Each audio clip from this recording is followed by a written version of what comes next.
Hello বন্ধুরা, কেমন আছো সবাই? চিংড়ি মাছে কাঁটা না থাকার কারণে পরিবারের প্রায় ছোট বড় অনেকেরই কাছে এটি খুবই প্রিয় এবং পছন্দের একটি মাছ। তাই আজকে আমার রেসিপিতে থাকছে চিংড়ি মাছের ভুনা। রেসিপিটি তৈরি করতে আমি এখানে নিয়েছি কিছু পরিমাণ চিংড়ি মাছ এবং সাথে নিয়েছি পেঁয়াজ এবং কাঁচামরিচ। এই পর্যায়ে চুলায় একটি প্যান বসিয়ে দিব।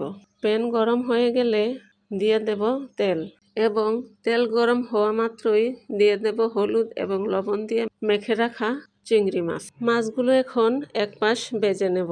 এক পাশ ভেজে নেওয়া হয়ে গেলে অপর পাশ উল্টে ভেজে নেব। আর এভাবেই মাছ ভাজা হয়ে গেলে চুলা থেকে নামিয়ে সেম প্যানের মধ্যেই দিয়ে দেব পরিমাণ মতো তেল এবং দিয়ে দেব কুচি করে রাখা পেঁয়াজ কুচি। এখন পেঁয়াজগুলি কিছুক্ষণের জন্য ভেজে নেব। পেঁয়াজ ভাজা হয়ে গেলে দিয়ে দেব সামান্য পরিমাণ পানি। পানি দেওয়ার কারণ হচ্ছে গুঁড়া মশলা দেওয়ার পর মশলাগুলো যেন পুড়ে না যায়।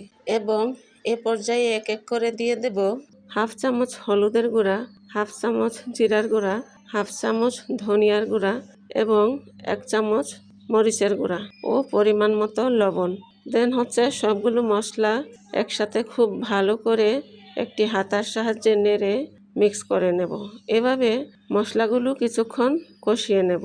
মশলার উপর যখন তেল উঠে আসবে তখনই বুঝতে হবে মশলা কষানো হয়ে গেছে। এ পর্যায়ে দিয়ে দেব পরিমাণ মতো পানি এবং দিয়ে দেব ভেজে রাখা চিংড়ি মাছ। দেন একসাথে সবকিছু খুব ভালো করে মিশিয়ে নেব। তারপর দিয়ে দেব কয়েক পিস কাঁচামরিচ। এরপর একটি ঢাকনা দিয়ে ঢেকে 5 মিনিট রান্না করব। 5 মিনিট পর ঢাকনা উঠিয়ে নেড়ে দিয়ে আবারও ঢাকনা দিয়ে 3 মিনিট রান্না করব। এভাবে পরপর কয়েকবার রান্না করার পর যখন ঝোল শুকিয়ে তেল ছাড়তে শুরু করবে তখনই বুঝতে হবে রান্নাটি কমপ্লিট হয়ে গেছে। মাশাআল্লাহ, দেখুন কি লোভনীয় লাগছে। খাবারের আয়োজনে যদি এরকম একটি ডিশ থাকে তাহলে আর অন্য কোনো কিছুরই দরকার হয় না। চিংড়ি মাছের এই বোনা রেসিপিটি খুবই সুস্বাদু এবং অনেক টেস্টি।